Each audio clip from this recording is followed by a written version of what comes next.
இப்படியான வீடியோ கால்கள் ஒரு ஆசிரியர் மாணவரோடு தொடர்பை ஏற்படுத்தி இப்படி செய்திருக்கிறார்கள். ஆனால் இதுதான் முதல் தடவையா என்று கேட்டால் இல்லை. வீடியோ காலில் ஆபாசமாக செயற்பட்டு அதை ஸ்கிரீன் ரெக்கார்ட் செய்தது அதில் மற்றொரு குற்றம். அந்த பாடசாலையில் கல்வி கற்பிக்கின்ற 4 ஆசிரியர்கள், அதே போல அந்த பாடசாலையில் இருக்கிற ஒரு தாய், அதாவது ஒரு மாணவருடைய தாய், இவர்கள் இப்படி இருக்கிற நிலையில், ஆனால் நேற்று பிரதமர் அரணி அமரசூரிய இந்த பாடசாலைக்கு சென்றதும் இப்படி ஒரு பாடசாலைக்கு அரணி அமரசூரிய பிரதமர் செல்வதா, இவற்றையெல்லாம் ப்ரொமோட் செய்கின்றாரா கூட ஒரு சில கேள்விகளை எங்களுக்கு சோசியல் மீடியாவில் காணக்கூடியதாகிறது. ஆகவே இந்த குடும்பத்தினரை இழுத்து நடுத்தெருவில் விடுவது சரியல்ல. நாங்களும் சிந்திக்க வேண்டும். எங்களுடைய கையில் மொபைல் இருக்கின்றது என்று நாங்கள் நினைத்ததைப் போல ஃபேஸ்புக் போஸ்டுகளையும் பதிவிடக்கூடாது. ஆனால் இலங்கையிலே சரியான செக்ஸ் எடுகேஷன், பாலியல் கல்வி சரியான முறையில் கிடைத்தால் இந்த மாதிரியான நடவடிக்கைகள், சம்பவங்களை குறைத்துக் கொள்ளக்கூடிய வாய்ப்புகள் இருக்கின்றது.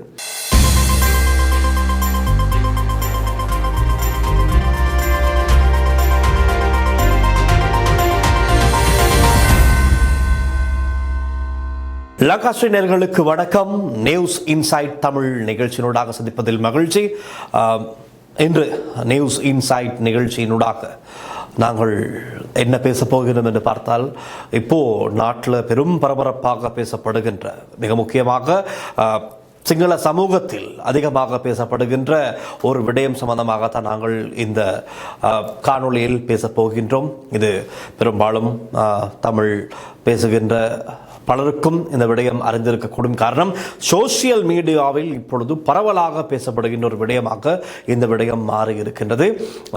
கொழும்பில் மிகவும் பிரபலமான ஒரு சிங்கள பாடசாலை, இந்த பாடசாலையில் இடம்பெற்ற ஒரு சம்பவம், அதாவது பாடசாலையில் அல்ல, பாடசாலையோடு சம்பந்தப்பட்ட சிரேஷ்ட மாணவ தலைவர், அந்த பாடசாலையின் சிரேஷ்ட மாணவ தலைவர், 2025ஆம் ஆண்டுக்கான சிரேஷ்ட மாணவ தலைவர், அதே போல அந்த பாடசாலையில் கல்வி கற்பிக்கின்ற 4 ஆசிரியர்கள், அதே போல அந்த பாடசாலையில் இருக்கிற ஒரு தாய், அதாவது ஒரு மாணவருடைய தாய், இவர்கள் இப்படி இருக்கிற நிலையில் இந்த 4 பெண்களுடனும் இந்த சிரேஷ்ட மாணவ தலைவர் ஆக இருந்த அந்த மாணவன் தனிப்பட்ட ரீதியில் தனித்தனியாக வீடியோ காலில் ஆபாசமாக பேசிய விடயம் தற்பொழுது பெரும் பரபரப்பை ஏற்படுத்தியிருக்கிறது. சோசியல் மீடியாவில் மெயின் கண்டென்ட்டாகவே இப்பொழுது எல்லாருமே இதை சம்பந்தமாக எழுத தொடங்கி இருக்கிறார்கள். இந்த விடயம் சம்பந்தமாக நாங்கள் சுற்றி வர பல விடயங்களை கவனிக்க வேண்டியதாக இருக்கின்றது. அதாவது, முதலாவது, ஒரு பாடசாலையின், அதுவும் பிரபலமான, கொழும்பில் இருக்கின்ற ஒரு பிரபலமான பாடசாலை அது, அந்த பாடசாலையின் சிரேஷ்ட மாணவ தலைவர் அந்த பதவிக்கு தெரிவு செய்வது ஒரு பெரிய வேலை. அது பெரிய வேலை. அந்த இடத்துக்கு வருவது அவ்வளவு கௌரவம், அவ்வளவு ஒவ்வொரு படிப்படியாக அந்த இடத்துக்கு வந்து தான் அந்த சிரேஷ்ட மாணவ தலைவர், ஹெட் பிரிஃபெக்ட் அப்படிங்கிற பட்டத்தை பெற்றுக்கொள்ள முடியும். இது பிரபலமாக கொண்டிருக்கிற பாடசாலையில் ஒரு விதிமுறை. அப்படி வந்தவர் தான் அந்த மாணவர். அப்படி இருக்கிற நிலையில் அதே பாடசாலையில் கல்வி கற்பிக்கின்ற 3 ஆசிரியர்கள், அதே போல் இன்னொரு தாய், இவர்கள் இந்த மாணவரோடு ஒரு தொடர்பை ஏற்படுத்தி கொண்டு, இந்த மாணவன் ஏற்படுத்தி இருக்கிற தொடர்பை இவர்கள் தனிப்பட்ட ரீதியில் இருக்கும் போது வீடியோ காலில் ஆபாசமாக பேசுவது இந்த மாணவன் ரெக்கார்ட் செய்திருக்கிறான், ஸ்க்ரீன் ரெக்கார்ட், ரைட். இதில் பொழுது வெளியாகி லீக்காகி இருக்கிற இந்த வீடியோஸ் பார்க்கும்போது தெரிகிறது, அவர்கள் அதில் கேட்டுக்கொண்டிருக்கிறார்கள், இந்த வீடியோஸ் ரெக்கார்ட் ஆகாது தானே அப்படின்னு சிங்களத்தில் கேட்டிருக்கிறார்கள். இருப்பினும் இந்த மாணவன் அதை அவர்களுக்கு தெரியாமலேயே ஸ்க்ரீன் ரெக்கார்ட் செய்திருக்கின்றான். ஆகவே அங்கிருந்து தவறு ஆரம்பிக்கின்றது. முதலில் இப்படியான தவறான ஒரு உறவில் இருந்தது மிகப்பெரிய குற்றம். அதே போல இப்படி ஆபாசமாக வீடியோ காலில் ஆபாசமாக செயற்பட்டு அதை ஸ்கிரீன் ரெக்கார்ட் செய்தது அதில் மற்றொரு குற்றம். அது மாத்திரமல்லாமல் இதில் சம்பந்தப்பட்ட ஆசிரியர்களுக்கு குடும்பங்கள் இருக்கிறது. அதனோடு தாய், இன்னொருவர் கல்யாணமானவர், இன்னொருவர் காதலர் இருக்கின்றார், அதாவது திருமணம் ஆவதற்கு தயாராகி வருகின்றார். இப்படி திருமணமானவர்கள் தான் இவர்கள் எல்லாம். ஆகவே அவர்களுக்கென்று ஒரு குடும்பம் இருக்கின்றது, கணவர்மார் இருக்கிறார்கள், குழந்தைகள் இருக்கிறார்கள், அவர்களுடைய பெற்றோர்கள் இருக்கிறார்கள். ஆகவே அவர்கள் இப்பொழுது அவர்களுடைய நிலை என்ன, அவர்களையும் இவர்கள் மறந்துவிட்டு தனித்தனியாக. இது ஒருவருக்கொருவர் தெரியுமா தெரியாதா என்பது கதை, அது அந்த மாணவனுக்கு தான் தெரியும், ஆசிரியர்களுக்கு தான் தெரியும். அவர்கள் இன்னமும் சமூகத்துக்கு வெளிவர முடியாத ஒரு நிலை உருவாகி இருக்கிறது என்று அவர்கள் செய்த தவறின் காரணமாக இன்னும் சமூகத்துக்கு முகம் காட்ட முடியாத ஒரு நிலைக்கு தள்ளப்பட்டிருக்கிறார்கள் என்று சோசியல் மீடியாவிலே நாங்கள் குறிப்பாக சிங்கள பதிவுகளை பார்த்தால் செம்மடி பாவம் என்றும் ஒரு கட்டத்தில் தோன்றுகிறது. உணர்ச்சிகளை கட்டுப்படுத்த முடியாமல் தவறான ஒரு உறவு, தவறான முறையிலான ஒரு உறவை ஏற்படுத்தி கொண்டு இப்படியான உணர்ச்சிகளை கட்டுப்படுத்த முடியாமல் இருந்த காரணத்தினால் இப்படியான வீடியோ கால்கள் ஒரு ஆசிரியர் மாணவரோடு தொடர்பை ஏற்படுத்தி இப்படி செய்திருக்கிறார்கள். ஆனால் இதுதான் முதல் தடவையா என்று கேட்டால் இல்லை. இலங்கையில் மாத்திரமல்ல, உலகத்தில் எடுத்துக்கொண்டால் இது மாதிரி ஏராளமான விஷயங்கள் நடந்திருக்கின்றது. ஆனால் இப்பொழுது இந்த விஷயம் சற்று பரபரப்பை ஏற்படுத்தி இருக்கின்றது. நீண்ட நாட்களாக இந்த மாதிரியான செய்திகள் எதுவும் பதிவாகவில்லை, ஆனால் இப்பொழுது பதிவாகி இருக்கின்றது. ரைட், அவர்கள் செய்தது என்றுமே ஏற்றுக்கொள்ள முடியாதது, குற்றம் குற்றம்தான். ஆகவே இப்பொழுது அவர்களுக்கு என்ன தண்டனை கிடைக்க வேண்டுமோ அது சட்டம் பார்த்துக்கொள்ளும். குறிப்பாக அந்த மாணவன் ஒரு எக்ஸ்பிரிபெக்டாக இருந்திருக்கின்ற மாணவன் இப்படி ஆசிரியர்களுடன் தவறான தொடர்பை ஏற்படுத்தி கொண்டு அவர்களிடம் ஆபாச ரீதியிலான உரையாடுவது, அதே போல இப்படி ஸ்கிரீன் ரெக்கார்ட் செய்தது, அது எப்படி லீக் ஆனதும் என்ற ஒரு விடயம் இருக்கிறது. அது அவரால் பகிரப்பட்டதா அல்லது அவரை சார்ந்திருக்கிற நண்பர்கள் அல்லது வேற எங்காவது ஏதோ ஒரு வழிமுறையில் இது பகிரப்பட்டதா அல்லது இவர் மூலமாக இது பகிரப்பட்டால் அதைவிட ஒரு குற்றம், அவர் தண்டனைக்குட்படுத்தப்பட வேண்டிய ஒருவர் தான். அதில் எந்த விதமான மாற்று கருத்தும் இல்லை.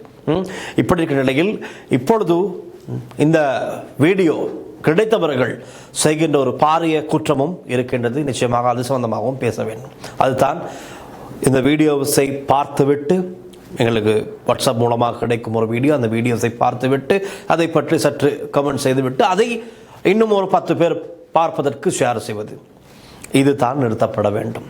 காரணம், சட்ட ரீதியான தண்டனைகள் அவர்களுக்கு கிடைக்க வேண்டும். நான் ஆரம்பத்திலும் கூறினேன், இதில் எந்த விதமான மாற்று கருத்தும் இல்லை.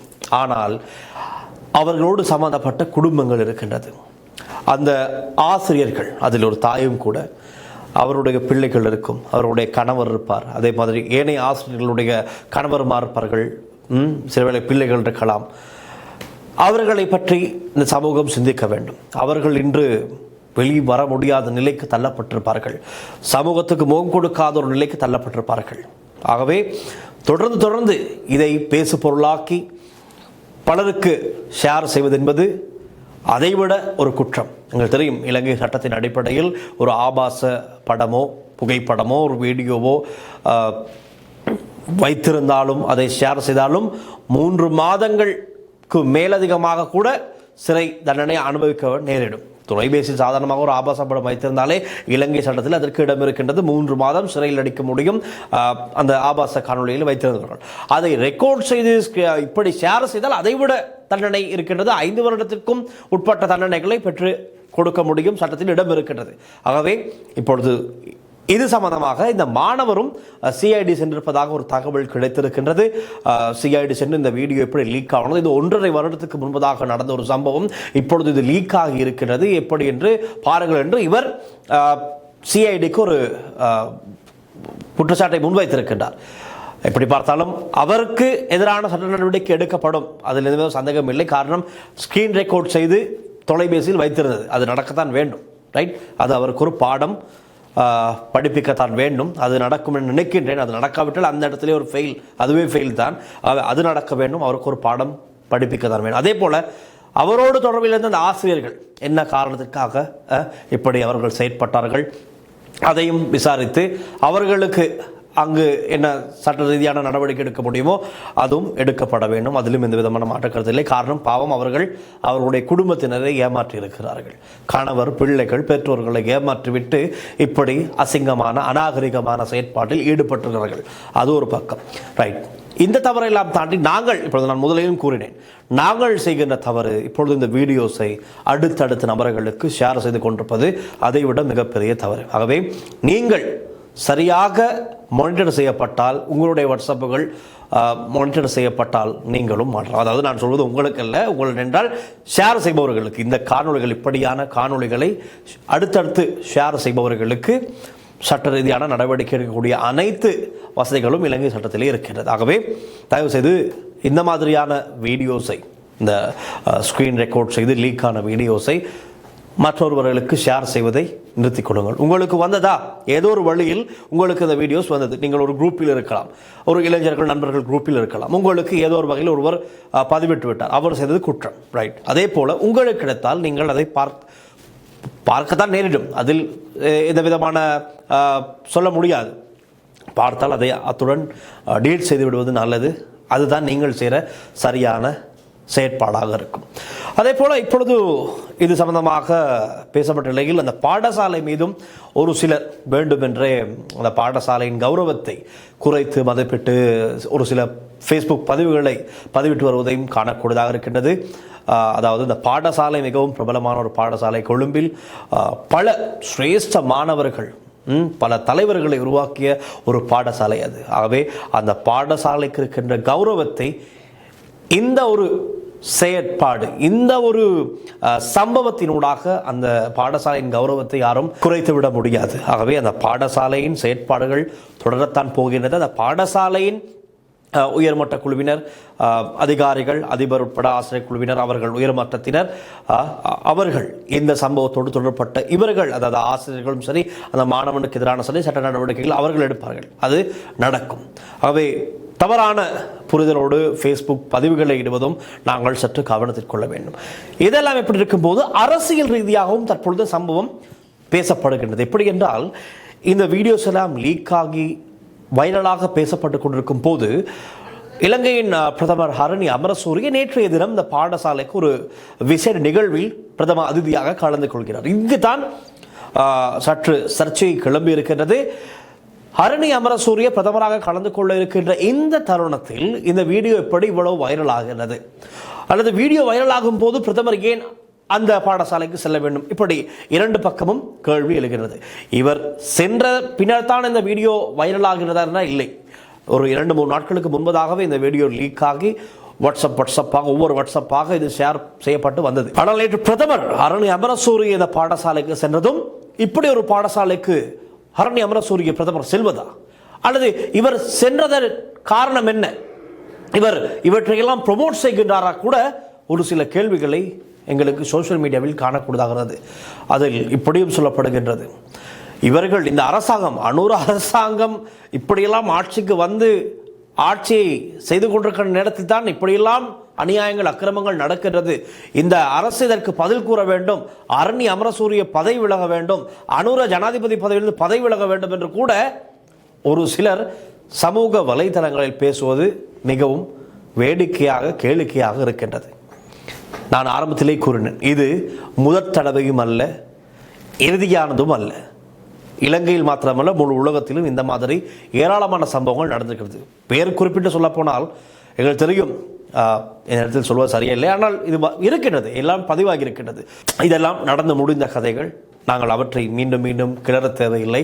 ஆனால் இங்கு இந்த சம்பவத்தோடு தொடர்பட்டிருப்பது பல பேருடைய குடும்பத்தினர். ஆகவே இந்த குடும்பத்தினரை இழுத்து நடுத்தெருவில் விடுவது சரியல்ல. நாங்களும் சிந்திக்க வேண்டும். எங்களுடைய கையில் மொபைல் இருக்கின்றது என்று நாங்கள் நினைத்ததைப் போல ஃபேஸ்புக் போஸ்ட்டுகளையும் பதிவிடக்கூடாது. ஆனால் ஒன்றை சொல்லியாக வேண்டும், இப்பொழுது இதை அரசியலாக கொண்டு பிரதமர் பதவி விலக வேண்டும், ஜனாதிபதி பதவி விலக வேண்டும் என்று சொல்லி நீங்கள் உங்களையே கோமாளிகள் ஆக்கிக் கொள்ளாதீர்கள் என்று தான் சொல்லவிருக்கின்றது. இது உணர்ச்சி சார்ந்த விஷயம், அவர்களுடைய பாலியல் அறிவு சார்ந்த விஷயம். இதனால் தான் சொல்லப்படுகின்றது, இலங்கையிலே சரியான செக்ஸ் எடுகேஷன், பாலியல் கல்வி சரியான முறையில் கிடைத்தால் இந்த மாதிரியான நடவடிக்கைகள், சம்பவங்களை குறைத்துக் கொள்ளக்கூடிய வாய்ப்புகள் இருக்கின்றது. இப்படியும் பார்க்கலாம், செக்ஸ் எடுகேஷன் இருக்கின்றது என்று சொல்லி இப்படியானவர்கள், இப்படியான சம்பவங்கள் நடக்கவே நடக்காது என்று 100% சொல்லவும் முடியாது. அது ஏதோ ஒரு விதத்தில் எங்கோ ஒரு மூலையில் நடக்கத்தான் செய்யும், ரைட். இதற்கு முன்பதாகவும் பலருக்கு நடந்திருக்கும், ஆனால் இந்த மாதிரி வைரலாகி இருக்காது. எத்தனையோ இளைஞர்கள் ஸ்க்ரீன் ரெக்கார்ட் செய்து கொண்டு தன்னுடைய காதலியோடு ஆபாசமாக உரையாடுவது, தனிப்பட்ட ரீதியில் உரையாடுவதை ஸ்க்ரீன் ரெக்கார்ட் செய்து கடைசியில் அந்த பெண் காதலை மறுத்து செல்லும் போது மிரட்டுவார்கள், நான் இதை லீக் செய்வேன், நீ எப்படி இல்லை என்று சொல்ல முடியும், இந்த காதலை எப்படி நீ நிராகரிக்க முடியும், லவ் பண்ணு, கல்யாணம் பண்ணு, இல்லைனா நான் வீடியோ லீக் பண்ணுவேன் என்று கடந்த காலங்களில் எத்தனையோ செய்திகள் பதிவாகி இருக்கின்றது. ரைட், பல ஆபாச வலைதளங்களுக்கும் பதிவேற்றி இருக்கிறார்கள் இப்படி பழி வாங்குவதற்காக. ஆகவே இது நடந்திருக்கிறது. ஏன் அண்மையில் கூட ஒரு பெண் அவருடைய காதலன் அந்த காதலியை ஏமாற்றியதை கோபமாக கொண்டு அந்த காதலனுடைய அந்த ஆண் நபருடைய ஆபாச புகைப்படங்களை அவர் வலைத்தளத்தில் பதிவேற்றி கைதானார். ஆக இப்படி ஆண் பெண் இருபக்கமும் தவறுகள் நடந்து கொண்டுதான் இருக்கின்றது. இதை குறைக்க வேண்டும் என்றால், இல்லாமல் செய்ய முடியும் என்று தெரியாது, குறைக்க வேண்டும் என்றால் சரியான கல்வி நிலையில் இலங்கை எடுகேஷனல் சிஸ்டத்தில் சரியான பாலியல் கல்வியை அறிமுகப்படுத்த வேண்டியது காலத்தின் கட்டாயம், காலத்தின் தேவையாக இருக்கின்றது. ரைட், ஆகவே தான் சரியான விதத்தில் செக்ஸ் எடுகேஷன் சொல்லிக் கொடுத்து சில மாணவர்கள் எனக்கு தெரியும் செக்ஸ் எடுகேஷன், செக்ஸ் என்ற அந்த 3 எழுத்துக்கு வாயை திறந்து கொண்டு பார்த்து அது வெவ்வேறு விதங்களில் அதை தேடி தவறான முயற்சிகளில் ஈடுபடுவதற்கான வாய்ப்புகள் இருக்கின்றது. ஆகவே தான் சரியான அறிவை அவர்களுக்கு கொடுக்க வேண்டும், சரியான அறிவு அவர்களுக்கு வழங்கப்பட வேண்டும் என்பதுதான் பொதுவான கோரிக்கையாக இருக்கிறது. ஆகவே இந்த மாதிரியான வீடியோஸை ஷேர் செய்வதை நிறுத்திக் கொள்வது நல்லது. காரணம், என்னதான் அவர்கள் தவறு செய்திருந்தாலும் அவர்களை சார்ந்த குடும்பங்கள் இருக்கிறது. உங்களுக்கு ஒரு கேள்வி கேட்கலாம், குடும்பங்கள் இருக்கும்போது இவர்கள் செய்வது இவர்களுக்கு சரியோ?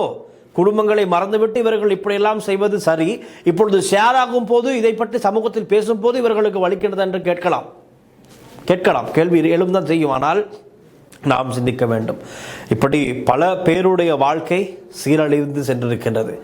அதை சரி செய்ய வேண்டியது அனைவருடைய பொறுப்பு. அதைத்தான் நாங்கள் இந்த காணொலியூடாக சொல்ல வருகின்ற செய்தி. ரைட், ஸோ பொறுப்புள்ள நபர்களாக நடந்து கொள்வோம். இப்பொழுது நான் பேசும் இந்த தருணத்தில் கூட அல்லது இன்று இரவு கூட நாளை காலை கூட உங்களுக்கு ஏதோ ஒரு விதத்தில் அந்த காணொலிகள் கிடைக்கலாம். ஏனால் சோசியல் மீடியாவில் ஒரு விஷயம் பரபரப்பாக பேசப்படும் போது இன்னைக்கு எல்லாமே மொபைலில் தானே இருக்கும். அப்போ இது என்ன பேசப்படுது அப்படின்னு நீங்கள் தேடுவீர்கள். யாருமே தேடத்தான் செய்வார்கள். தேடி இது எங்கே இருக்கின்றது, எதில் இருக்கின்றது என்று உங்களுக்கு பார்ப்பதற்கு நிச்சயமாக ஒரு ஆர்வம் வரும், உண்மைத்தான். ஆனால் வேண்டாம், குறைத்து கொள்வோம். அப்படியும் உங்களுக்கு கிடைத்தால் அதை உடனடியாக முடிந்தவரை பார்க்காமல் டீல் செய்து விடுங்கள். ரைட், அதுதான் பொறுப்புள்ள ஒரு நபராக உங்களை மாற்றும். ஆனால் இது எத்தனை பேர் ஏற்றுக்கொள்வீர்கள் என்று தெரியாது. இருப்பினும் ஏற்றுக்கொள்ள முயற்சியுங்கள். நாளைய ஒரு எதிர்காலம் வளமான எதிர்காலமாக அமையட்டும், அதற்கான முயற்சியை நாங்கள் எடுக்கலாம் என்று கூறிக்கொண்டு இன்றைய நியூஸ் இன்சைட் தமிழ் நிகழ்ச்சியை நாங்கள் நிறைவு செய்து கொள்கின்றோம். மீண்டும் நாளைய தினம் ஒரு புதிய விடயத்தோடு உங்களை சந்திக்கின்றேன். நான் டில்ஷான் வின்சன், ஒளிப்பதிவாளர் லிசி அருணன். நன்றி, வணக்கம்.